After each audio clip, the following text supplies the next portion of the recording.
अध्यक्ष महोदय, त्यांनी विनंती केली आहे लक्षवेधी क्रमांक 6 वितरित केल्याप्रमाणे तितकाच वेळ देऊ.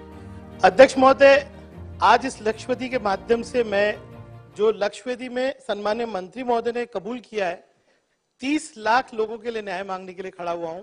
आपने खुद कहा कि महाराष्ट्र में 12,70,000 पावरलूम है, उसमें 30 लाख लोग डायरेक्टली और बढ़ने चाहिए। आज आपका और मेरा प्रयत्न ये रहेगा कि बढ़ने भी चाहिए और अच्छे भी चलने चाहिए।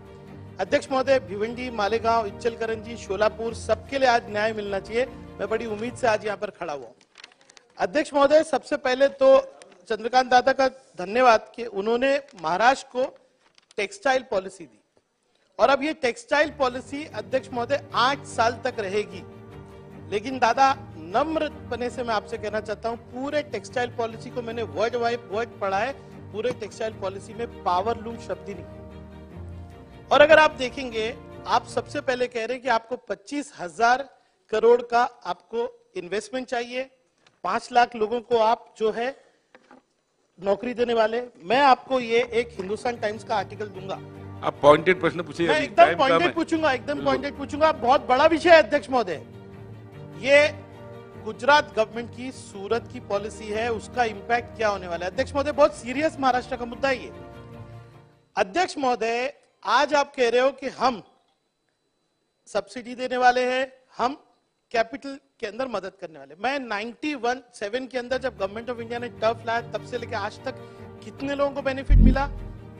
मंत्री महोदय जी, आप लिस्ट रखिए यहाँ पर। एक भी गरीब आदमी, एक भी छोटा यंत्र मांग नहीं है, सब बड़े लोग हैं।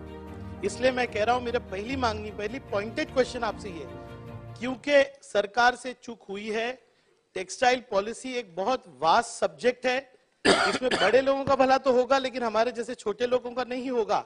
27 HP के नीचे पावरलूम चलाने वाला व्यक्ति, प्लेन पावरलूम चलाने वाला व्यक्ति का इसमें कोई भला नहीं होने वाला। तो मेरा सबसे पहला प्रश्न है, क्या आप पावरलूम के लिए अलग से स्टडी ग्रुप बनाकर, क्योंकि टेक्सटाइल पॉलिसी में हमको न्याय नहीं मिला, आप एक स्टडी ग्रुप बनाकर टाइम बाउंड महीने में 2 महीने में आप जो है पावरलूम इंडस्ट्री के विषय जो इंडस्ट्री ने, एसोसिएशन ने, लोक प्रतिनिधि आप तक पहुंचाए, उन पर कोई निर्णय लेंगे क्या? ये पहला क्वेश्चन। दूसरा अध्यक्ष महोदय, 27 HP के नीचे इतनी सब्सिडी, 27 HP के ऊपर इतनी सब्सिडी। आज भिवंडी में क्या होता है मालूम आपको? 27 HP के ऊपर एक दिन के लिए भी मीटर जम किया ना, आपकी सब्सिडी चेंज हो जाती। अध्यक्ष महोदय, एक नया विचार लाइए ना, सब्सिडी पैरिटी पे लाइए। आपने क्या किया? अलग सब्सिडी रखा है, उसके ऊपर आप, सही बात है, विदर्भ और मराठवाड़ा को न्याय मिलना चाहिए, आपने वहां पे फ्यूल चार्जेस निकाल दिया।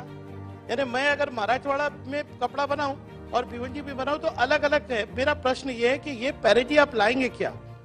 आपको ये सोचना पड़ेगा। अध्यक्ष महोदय, हम लोग आज किस चीज पे, आज पावरलूम वाला जो व्यक्ति है ना, वो जॉब वर्कर बन गया। अध्यक्ष महोदय, अध्यक्ष महोदय, न्याय दीजिए टेक्सटाइल को इस तरह से। अध्यक्ष महोदय, यान की कालाबाजारी होती है। मैं नाम कंपनी का नहीं लेना चाहता हूं, एक कंपनी यान बना रही है, एक कंपनी, और आप कह रहे हैं कि फ्री मार्केट है। फ्री मार्केट है तो ये इंडस्ट्री चलेगी कैसे? हम क्या जॉब वर्कर बनेंगे? अपनी पूरी जिंदगी की कमाई लगा दो और बाद में जॉब। अध्यक्ष महोदय, मेरा पॉइंटेड क्वेश्चन, अध्यक्ष महोदय, क्या इसमें पैरिटी लाएंगे? दूसरा अध्यक्ष महोदय, मेरा क्वेश्चन ये है, आज 15 दिन पावरलूम बंद करना पड़ रहा है अध्यक्ष महोदय, 15 दिन। मेरा आपसे सवाल ये है कि सन्मान्य दादा ने यहां खड़े रहकर कहा था कि हम 27 HP से जो नीचे उनको 75 पैसे की सब्सिडी एडिशनल देंगे और फिर 1 रुपए की सब्सिडी देंगे। ये प्रस्ताव तो सरकार का है ना। आप कह रहे हो कि नई सरकार ने वो कुछ किया जो इस सरकार ने नहीं किया। गलत बोल रहा हूं?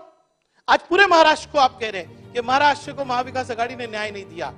दादा, मुझे मालूम है आपकी भूमिका क्लियर है, आप चाहते हैं हमको मिले सब्सिडी, जो दादा ने यहां पर खड़े रखे कहा, लेकिन आप सबका सहभाग लेके आप सम्मानित दादा के पास वापस जाइए कि आपके बजट के अंदर किया हुआ अनाउंसमेंट आज उस पर न्याय नहीं मिल रहा। अध्यक्ष महोदय, मेरे 2-3 क्वेश्चन और है। पहले 2 प्रश्न का उत्तर, इसका आंसर हो जाने दीजिए, फिर मैं 3 क्वेश्चन और पूछूंगा। अध्यक्ष महोदय, माननीय अध्यक्ष महोदय, जो मुद्दा या ठिकाणी उपस्थित झालाय तो सुरुवातीला मान्यच केला पाहिजे की महाराष्ट्रामध्ये रोजगार निर्मितीमध्ये ज्यांचं मोठं योगदान आहे अशा यंत्रमाग धारकांना अधिकच्या सवलती मिळाल्या पाहिजेत याबद्दल मी सहमत आहे.